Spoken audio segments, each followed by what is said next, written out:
नमस्कार।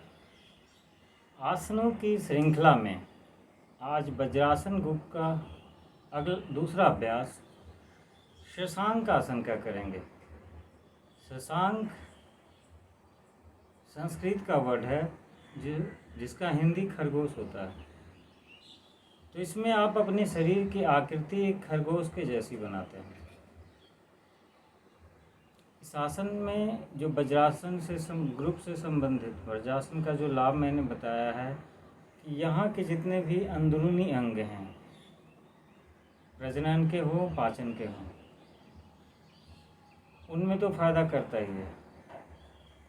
तो उन लाभों के अलावा जो अलग अलग आसन हैं उनका कुछ विशिष्ट लाभ भी है। जैसे शशांक आसन में अगर आपको क्रोध आता है, आप तनाव में बहुत रहते हैं, बहुत ज़्यादा चिंता में हो, तो आप इस आसन का 3 से 5 मिनट अभ्यास करिए। नॉर्मली 5 से 10 बार कर सकते हैं। लेकिन अगर गुस्सा बहुत ज़्यादा आ रहा है, तो तनाव में बहुत ज़्यादा हैं, तो उसका एक अलग तरीका है जो मैं अभी बताऊंगा। दूसरा, इसमें वज्रासन में सामने झुका जाता है, तो जिनको भी कमर दर्द की शिकायत हो, ब्लड प्रेशर जिसका ज़्यादा हो, चक्कर आते हों, इस तरह की परेशानियां जिनको है वो लोग मत कीजिए। बाकी सभी लोग नॉर्मली कर सकते हैं। पेट के भीतर अगर कोई बीमारी है, अल्सर है या उस तरह का दर्द हो रहा हो, वैसी स्थिति में मत कीजिए। जिनको डायबिटीज़ हुआ है उनके लिए ये आसन बहुत अच्छा है। तो चलिए शुरू करते हैं। वज्रासन ग्रुप के अभ्यास में पहले तो वज्रासन में बैठ जाएंगे। अब 2 तरीका है, पहले 2 तरीकों का अभ्यास बताएंगे, फिर आगे। स्पाइन सीधा रखेंगे, सांस लेते हुए दोनों हाथों को सीधा ऊपर उठाइए और कान के बराबर कर लीजिए।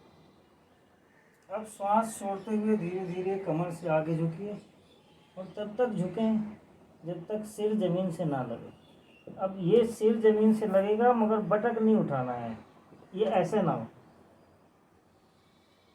बटक नीचे रखकर सिर को लगाना है।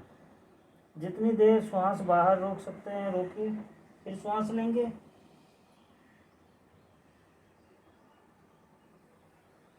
छोड़ते हुए नीचे हाथ घुटनों पर, यहाँ से श्वास लेते हुए ऊपर, छोड़ते हुए नीचे ज़मीन की तरफ, फिर श्वास लेते हुए ऊपर, छोड़ते हुए हाथ घुटने पे। जितनी देर श्वास बाहर रोक सकते हैं आप, उतनी देर फाइनल पोस्चर में रुकिए। ये नॉर्मल अभ्यास के लिए हो गया है। अब जैसे किसी को डायबिटीज की शिकायत है,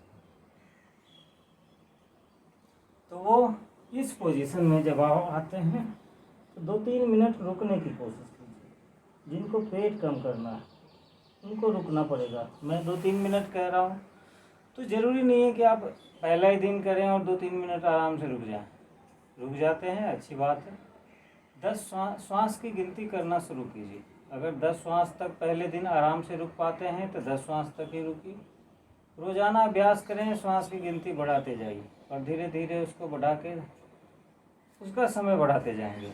जिनको क्रोध बहुत आता हो उनके लिए ज़रूरी है कि रुके रहें। तो नॉर्मल ब्रीदिंग के साथ इस पोजीशन में श्वास अंदर जाती है 1, बाहर आती है 1, इस तरह की गिनती करते हुए देखिए कि आप कितनी देर रिलैक्स होकर रुक सकते हैं। सामान्य श्वास, नॉर्मल ब्रीदिंग, श्वास लेने छोड़ने की कोशिश नहीं करनी है। इस तरह से धीरे धीरे इसको बढ़ाते हुए आप 5 मिनट तक कीजिए। धीरे धीरे बढ़ाते हुए करना है, ज़बरदस्ती पहले ही दिन 5 मिनट नहीं रोकना है, या आज 5 मिनट करके गुस्सा बिल्कुल ख़त्म कर देना है। एक दिन में होगा भी नहीं। रेगुलर अभ्यास में डालिए, 1 मिनट ही कीजिए, रोज़ाना कीजिए। अगर इसका फ़ायदा लेना हो तो आप करके देखें, आपको इसका लाभ ज़रूर मिलेगा। नमस्कार।